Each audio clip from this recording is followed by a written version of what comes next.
ئەچمە لای بڕگەی دواتر حوتەمین فیستیڤاڵی شانۆ لە قامیشلۆ بەڕێواچێت دروشمی تایبەتیان هەیە ساوێن بەدەر لەوە ئەمێ باسی شتێک بکەم لەگەڵ ئەو کەشە ناهەمواری کە لە قامیشلۆ و لە ڕۆژاوا هەیە ئەوەی جێگای خۆشحاڵیە کە هونەر و شان و سینەما هەر بەردەوامن بێگومان هاوکارمان کاکدارە بەڕاستەخۆ لەگەڵمانە لە قامیشلۆ. کاکدارە سڵاوت لێبێ ئەم کاتت باش. دارا ئێوارە باش.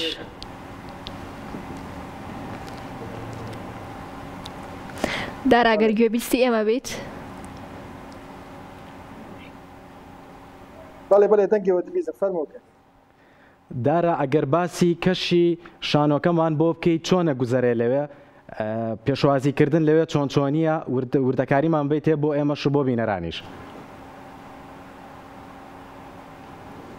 بەێ دەم باش ینی ڕۆژاوای کوردستانی تەوی وێ ڕەوشا شەریاگ و هەرێمە ڕۆژاوای کوردستانی تێدا دەرباس دەبێ لێ ئەو ڕەوشا هونەری ڕۆژ بڕۆژ پێش دەدەرە سەر ئاستا شانۆگەریە سەر ئاستا سەر هەموو ئاستانیانی ڕۆژ بڕۆژ بگام گەلکی گرنگ پێش داێژێ. ئەف زێدی هەفتەیەکی زێدی 6 ڕۆژایی فستیڤاڵا شەهید یەک تا هەرەپول یا هەفتەمین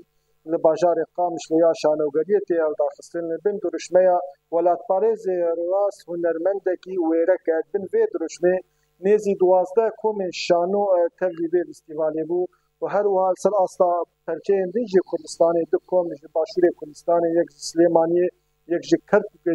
tevlê bû herwa li Kurdistana Rojhilatê komek jî tevlê bû ji bo ku em bêtir vêya ser wê biaxivin mêvaneke li gel min e ew jî ji Başûrê Kurdistanê yê Mamoste Rêzan Salih e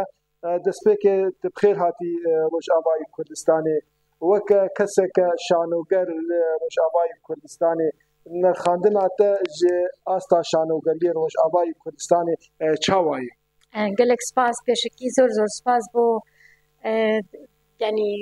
ینی ئەو دەرفەتەکە ئێمە توانیمان بین بۆ ڕۆژاوای کوردستان بە چای خۆمان ببینین کە زۆر گرنگ بوو چونکە ئێمە لە دەرەوە شتێکی تر دەبیستین بەڵام لەناوخۆ لە ڕاستیە ڕۆژاوای کوردستان پڕ خەبات و بەخۆدان و ژیان و ژیانێکی زۆر جوان و ئازاد لێرە هەیە کە زۆر پێویستە ببینرێ نەک هەر شانۆگەر بەڵکو هەموو کوردی هەر چوار پارچە پێویستە ئەو ژیانە بە چای خۆیان ببینن لە ڕاستیە. بێگومانم هەفتەیە کە وا هەفتەیەک بەسەر فێستیڤاڵەکەیاتی ئەپەڕێ ئێمە کۆمەڵێکی زۆر نمایشمان بینیوە من وەکو خۆم کە 25 ساڵە لە دەرەوەی وڵات ژیانەکەم لە ئەوروپا و باشترین فێستیڤاڵەکانی دنیام بینیوە لە باشترین زانکۆکانی جیهان مەسەلەن یەکێک لە باشترین زانکۆکانی جیهان دەرسم خوێندووەوە ینی شانۆیەکی شانۆگەری زۆرم بینیوە بە زمانی جیاواز بۆ من زۆر زەحمەتە ئەو شانۆگەریانە ینی بەراورد بکەم بە شانۆگەریەکانی ئەوروپا و ڕای خۆم بڵێم کە ڕام زۆر گۆڕاوە لەسەر شانۆگەری کە لە دنیای ئەوروپا شانۆگەری چۆتە ئاستێکی ترەوە و زۆر جیاوازە لەوەی کە لێرە پێشکەشەکرێ بەڵام ئەوەی کە جێگەی خۆشحاڵیە بۆ من ئێمە هەتاوەکو هەتا ئێستش ڕاستی ئێمە لەوە ئەترسین کە ڕۆژاوای کوردستان لە دەست بچێ لە بینی ئەو هەموو دوژمنەی کە تفەنگەکانیان ڕوویان کردوتە ڕۆژاوای کوردستان و ڕویان کردوتە خوشک و براکانی ئێمە لێرە بەڕاستی ینی ئێمە ترسی ئەومان ترسی لە ناوچوونمان هەیە لە کوردانی ڕۆژاوە بۆیە من بە هیواوە سێری ئەواکەم کە لە پاڵ ئەو هەموو ترس و خەم و ئەو هەموو زۆرداری کە لەسەر خەڵکی ئێمە لە ڕۆژاوای کوردستان هەیە هێشتا ئەمان مەسەن کاری فەستیڤاڵەکەن کاری هونەری ئەکەن ینی شانی ڕێزە باس بکرێت دوو پەیمانگای زۆر لە ئاستی ئەتوانم بڵم لە ئاستی بەرزە دروستکراوە یەکێک لەوە پەیمانگای هونەری بە هەموو شێوەکانی لە شاری دێرێک کە چەند مانگێکە دروست بووە و هەروەها پەیمانگای هونەری پەیمانگای ژن کە لە شاری حەسەکە هاتوتە دروست بوون ئەویش ینی پەیمانگایە کە ئێمە لەم دوو ڕۆژە چوون ئەگەر بچین سەردانی هونەرگەی وڵات بکەی بێگومان ینی دەستگایەکە مؤسسەیەکی زۆر ینی ئاستێکی بەرزی هەیە دوایە کۆما شانۆ کۆما ببوورە سینەما هەیە لێرە کە ئەویش لە ئاستێکی هەرچەنە بیناکەی بچکۆلەیە بەڵام لە ناوەخنی کارەکانیانەوە ئەو لەو بینا بچکۆلەیە سیرەکەی هێزێکی زۆر گەورەی کارکردنی هوەری و سینەمایی هەیە یعنی ئەمانە بۆ خۆی جێگەی زۆر ڕێزن بۆ ئێمە و ئێمە بێ لە سەریان بۆستین ئەگەر بینە سەر باسکردنی باسی نمایشەکان بە شێوەیەکی تایبەت من هەموو نمایشەکانم بینیوە ئەو تایکە لێرێن بەڵێ هەر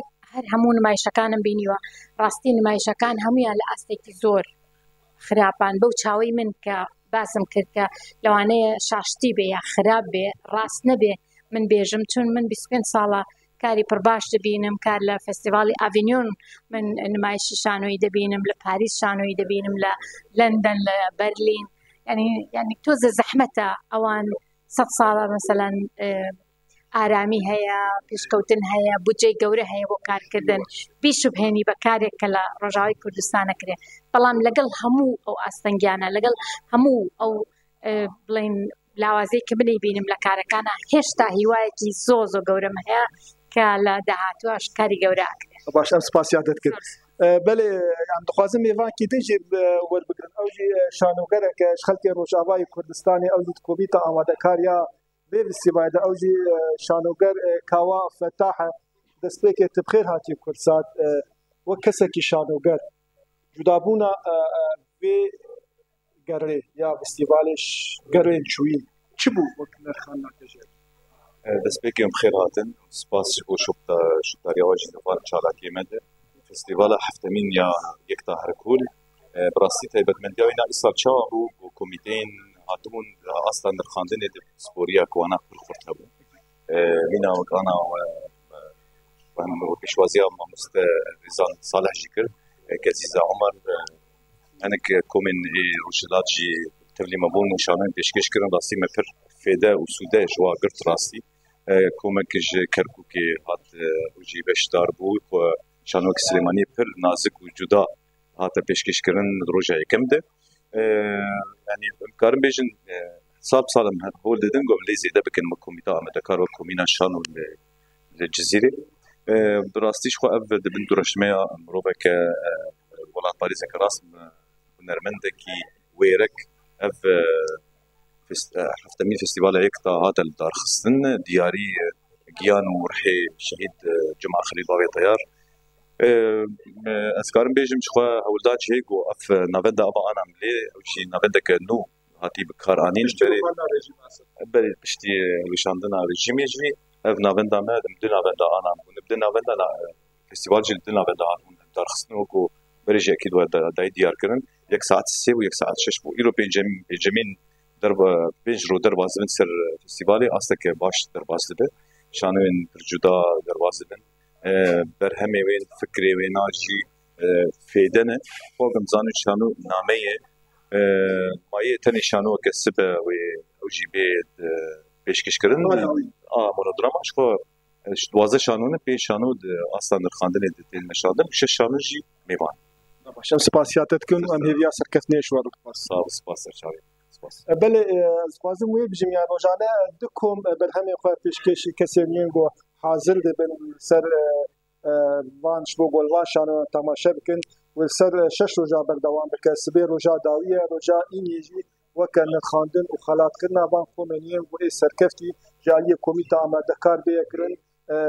تاگۆ ئەو کەسێن یەنگۆ کەسێن لیستگوانی شانۆژی هەروە وەکە تێکستێن وێ وەکە دەرهنەراوێ جێبەیە پیرۆزکردن جالیە بێ کۆمیتە